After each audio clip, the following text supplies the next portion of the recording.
Academy, all based on the syllabus we teach here and my experience in my quite a few years now working as a door supervisor and working in close protection.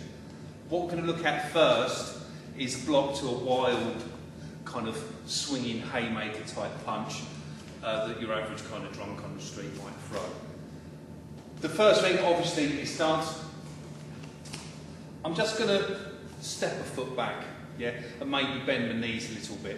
Yeah, I don't want to kind of bust out like a Jackie Chan type stance, because one, I'm going to look a bit of a fool, and two, that's a signal of aggression. I'm trying not to make this into a violent situation. I'm trying everything I can to talk him down and to calm him down. So obviously I want my hands up and I want to guard, yeah? So I'm going to use my hands to talk. Now, lots of door supervisors talk this quite badly on the course. The main reason I use this is because now I have a guard up, yeah? But I've not got like an aggressive looking guard, but I have got a guard up, so I'm ready to strike or I'm ready to block. If the customer, the person on the street, the guy who started it, whatever, you know, the situation starts for a million reasons.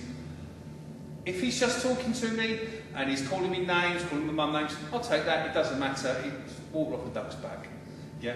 Just ignore it. Don't get rolled up by stupid things and start violent situations because he's called your mum a name. You know what I mean?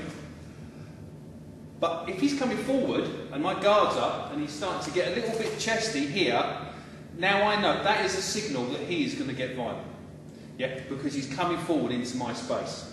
If he backs away and still keeps calling me names, then that's a signal that he's not going to be violent, he's just got a big mouth and he's going to let it run away. That's fine, yeah, he can do that, doesn't bother me whatsoever. Yeah? So we're here, our opponent, the protagonist, has stepped forward, yeah, and he's invading my space and he's starting to get a bit chesty and he throws that big right, and I slip off the chest and I block it here, nice and wide, yeah, with what in Wing Chun we would call lancao. In boxing they call it the wedge block. It's common to many, many styles, and it comes out nice and wide. If I bring it too narrow, it's going to fold, and also if I'm too upright, it will fold, yeah, so you've got to kind of get the shape right. Then my follow-up depends on the situation. Is there CCTV? How much bigger is my opponent than me? You know, am I really in threat? Is it a female? If I might be female, he might be a male.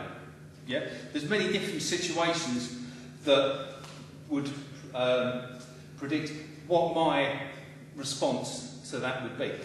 The first being, let's start with, you know, it's just a drunk guy, I'm working on the door, there's lots of CCTV and lots of witnesses. And so he throws that strike, so I'm going to come in and control him, yeah? I might even then wrap the arm, yeah, and get him to here. Now if he keeps on struggling, I might want to take him down to the floor, and I'm going to control him down, and I've still got hold of him, and I'm still here, yeah? When I've taken it to the floor, I want to be aware of his friends coming over to football kick me in the head. Yeah, that's your kind of your biggest worry there. But now I'm controlling it, and I'm controlling him down as I take him down, because I don't want to bash his head on the floor and then make it into a serious assault for me when it should have been just a simple case of blocking a punch. Second kind of situation is a bit more drunk. There isn't so many witnesses maybe, and he throws that same punch, and I'm going to palm strike him in the face, aiming right for that nose. Yeah, trying to take him out with one strike. Bang, with the heel of the hand in one movement from the hip. I'm not going to throw a punch, obviously.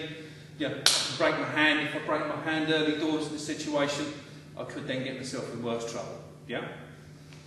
Thirdly, really serious situation, the opponent might be a lot bigger than me, or I might suspect he might have a weapon, or I'm really genuinely in fear for my life, because this guy looks like an absolute psychopath.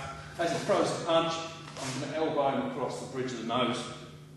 here by folding it in. I can even follow up with a pointed elbow into behind the ear or into the temple.